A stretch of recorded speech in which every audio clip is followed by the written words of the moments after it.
Hi everyone, it's Tasleem here again, and this video is actually a part 2 to a video that I started last week called How Being Overly Sensitive is Actually a Superpower, Not a Weakness. So a few weeks ago I was spending some time with my two beautiful nieces, and my eldest niece and I were talking about a situation that had happened in the past that had really upset her. And I felt bad because I was the one that brought it up and I didn't mean to upset her again, but I really appreciated how she explained to me what she was feeling in this situation where another adult had actually put her into this position where she was spoken to very unkindly and she was made to feel really emotional. And my niece told me that she was in tears the way that this adult spoke to her. And of course, I was really angry because I don't want anybody to be speaking negatively to my nieces. And I also don't want my nieces to be in pain or to be crying. But at the same time, she said something to me that really stuck with me. And she said, I just start crying. She said, I am just really sensitive. And there was a part of me that just wanted to say yes. And then, and I'm going to explain why in a moment. And then a few days ago, I heard that my youngest niece, well, I guess the whole family there was watching a movie, a Hindi movie, and my youngest niece apparently had started crying in it, and it's definitely a cry-worthy movie. I have seen it. I watched it with my mom. I was trying to hold in all the pain and tears and like upset that I felt through the movie, even just from the beginning of it, because I didn't want to worry my mom. But again, in hearing that my niece reacted this way, of course, I don't want her to be hurt. Of course, I don't want her to be in tears. But at the same time, I wanted to high five her as well because she was owning her sensitivity and her emotions. And last week's video was talking about how, in that video, I was talking about how we are often told through culture, through society, through well-meaning people, sometimes family and friends who just think that they're trying to protect us, to toughen up, to not be so emotional, to not be so sensitive.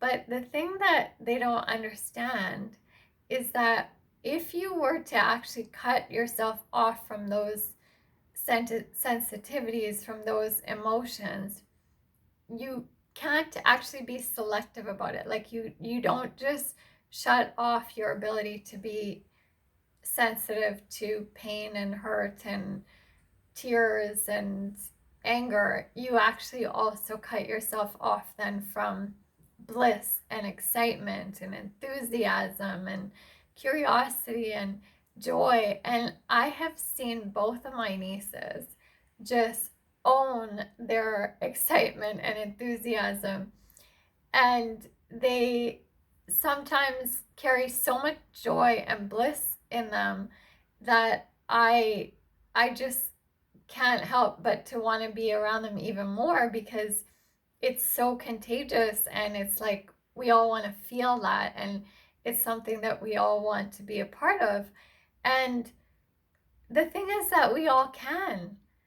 It's just that, especially as adults, we are often trained to think that if we do that, if we get so sensitive, we actually are going to get hurt or we're not protected.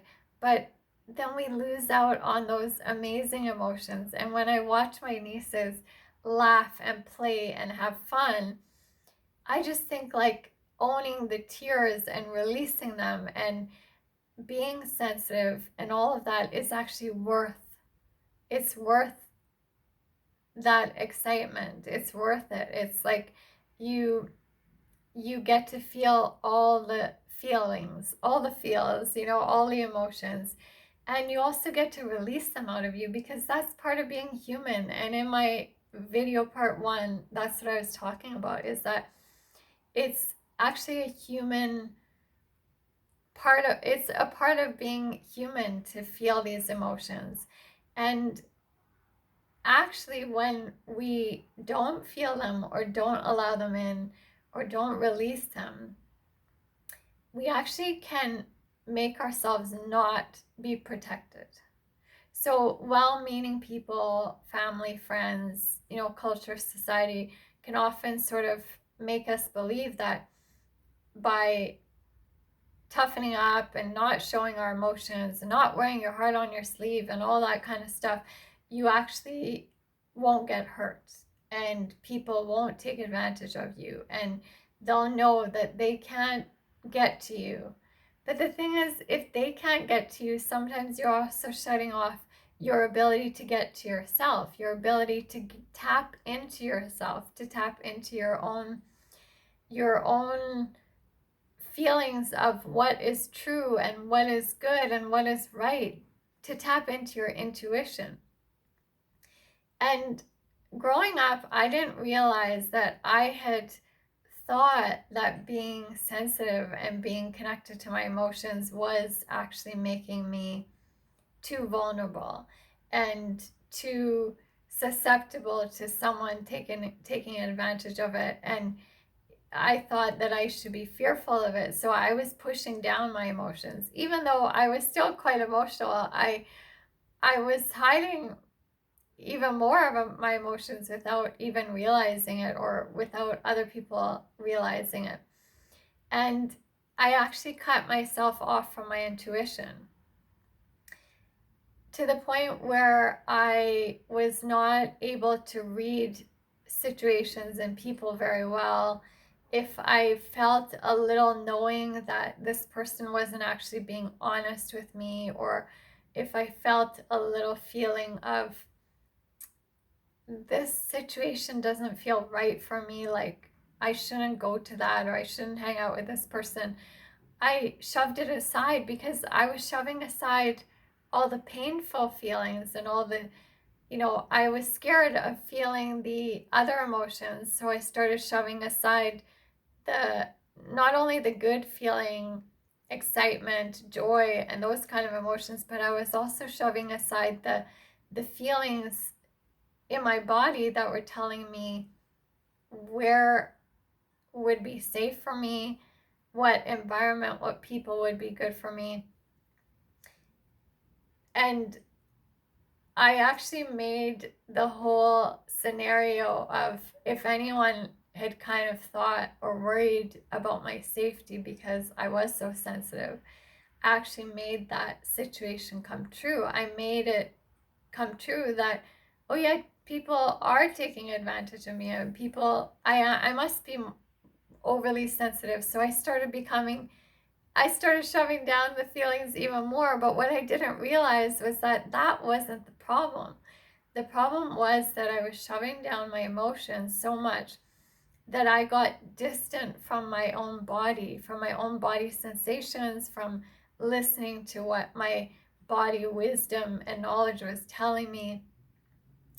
And of course, then I got myself into situations where I was not spending time with the right people. I've shared a video a couple of weeks ago where I was, dating someone that I didn't realize was lying to me and cheating on me for most of the relationship. And I am not even blaming that person. In that video, I share how I was so disconnected from my intuition. And there were so many signs, and I just didn't listen to them, because I also was trying not to listen or to feel the feelings of, being overly sensitive, being sensitive to like getting my feelings hurt, or being scared, or tears. And I thought that was what was making me tough.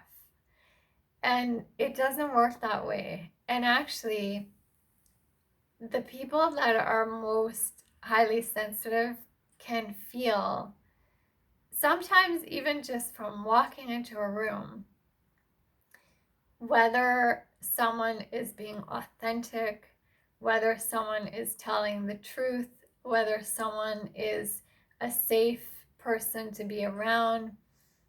And that is so empowering. Like when you can be so tapped into your senses that you can feel right away when something doesn't feel right or when someone doesn't feel right, that's the best protection that you could ever have. And I didn't realize that I was throwing away my protection. I was throwing it away by thinking that I need to disconnect from my feelings. And so, again, going back to my nieces, I want to celebrate how connected they are to their emotions, because my eldest niece, who's only 15 right now, she's so tapped into like angel numbers and signs, and her intuition has been like spot on since I have known her these 15 years. Like from a very young age, she just seemed to know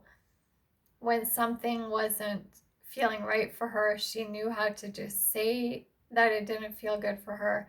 And my youngest niece, who's 8 right now, she, like I said, can be so enthusiastic and so full of joy, but she also can feel tears and feel compassion and feel, she has no problem saying what she needs when she needs it and setting good boundaries. I did not have that. I definitely did not have that. I think I listened to so many people saying that this would be detrimental to my progress if I kept being so emotional. I think I watched maybe too many movies or like, listen to media that made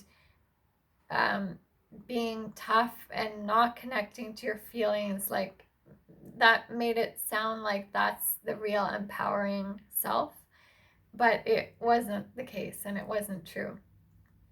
So in this second part of the video, I wanted to share ways that we can bring that being tapped back in and being sensitive and being able to set healthy boundaries, how this can be done.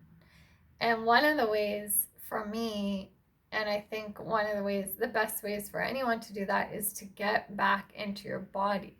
And you might be thinking, well, what does that mean? Because aren't we already in our bodies? And I want to say, hell no. Not all of us are. I can definitely say I was one of those people that wasn't.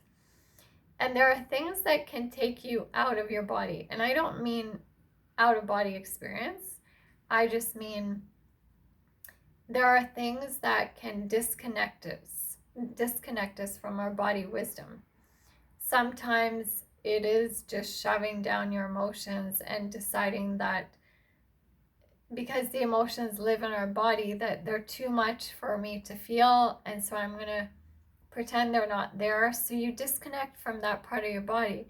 Sometimes it's something really drastic like trauma and seeing or experiencing something that doesn't make you feel safe in your body, so you actually had to disconnect from it in order to survive and feel like you could go on. It just felt like too much to take on. And for me, another thing was that because I was shoving down my emotions and getting disconnected from my body, I needed to have something that made me get more embodied, get more into my body. And I didn't have that. I didn't think that I was athletic as a child. It was like I thought you either had to be or you weren't, and I just felt like I wasn't. And I wasn't doing things that were sporty because I felt really clumsy and uncoordinated and all of that. And I've shared in past videos that I didn't realize that obviously I would feel that way if I'm not practicing those things and I'm not doing them more. It wasn't that I had to be natural at them. It's just that you get better at them as you do them more, and I wasn't doing them.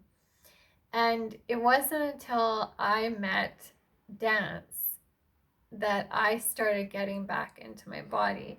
And how dance did that for me was that I actually was finding out how my body moves, how it wants to move, how it doesn't like to be moved, how it wants to be touched even by my own self, or how it doesn't like to be touched, or how a certain touch or a certain movement just feels so unfamiliar that it's not that I don't like it or I do like it. It's just that it felt like, wow, I have never experienced that before.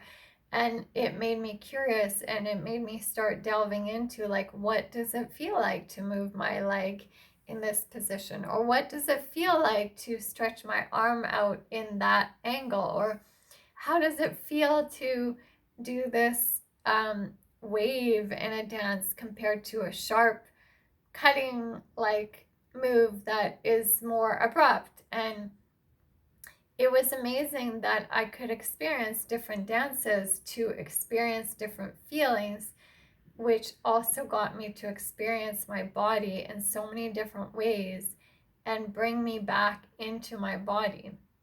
And the more I got back into my body, the more I was able to feel when something didn't feel right, whether it was touching something cold or being around a person that felt cold and inauthentic, or whether it was hearing someone say something and just intuitively knowing, because I could feel it in my chest or in my gut, that what they're saying is not actually very true. Like they're stretching the truth, they're lying.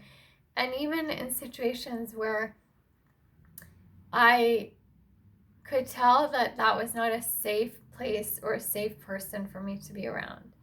And it was such a wonderful but kind of scary in a good way feeling to start realizing how I could actually tap into this, and how it was always there for me, but I had disconnected from it because I thought disconnecting from all of it would keep me safe, but actually connecting back to my body, connecting back to the feelings, actually made me way more safer, and I could feel what felt good for me, who felt good for me, who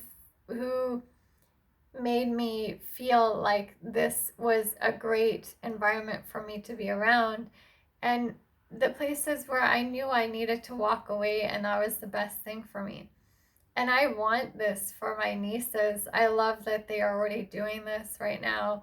They are so active, like they do, I don't know, basketball and dance and cheer and rowing, and I'm sure I missed so much. I think one of them recently got rollerblades, and the other one, likes to do a lot of sports and just like feel into their bodies. And I can see the difference that it makes for them.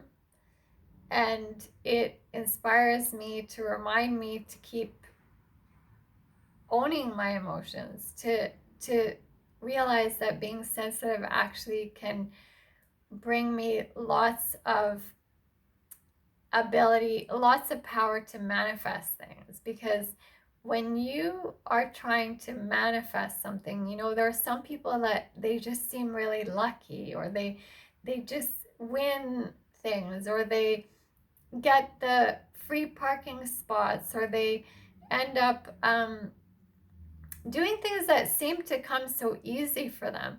But it's actually that they have tapped into feeling their emotions, to feeling the feelings of what it feels like to allow that in. They're not closed off. They haven't closed off that ability. And the more that you tap into allowing something in, because you are sensitive, because you are tapped in and tuned into what is coming to you and what you see and what you feel, the more easy it feels to come in. And it looks like from the outside that that person's life is just so much easier and they just got the luck of the draw, but actually it's that they got the sense, the ability to grasp, to own their senses. And that is not just from luck, that is like owning a part of you, owning a part of us that is actually part of our humanity. Part of the beauty of our life is to feel all the feels, not just the happy, peaceful ones, but the angry, scary, sad ones. And to just realize that the more we are sensitive to those feelings, the more we can actually make better choices for ourselves and our loved ones. And that is actually an empowering thing, not a weakness. And one of the best ways, like I said, to get into that state of allowing to feel, to get tapped into your body and your intuition, is to do some kind of movement. And dance has been one of the most powerful areas of movement for me that I can think of. So thank you so much for listening to this video, and I will see you all soon.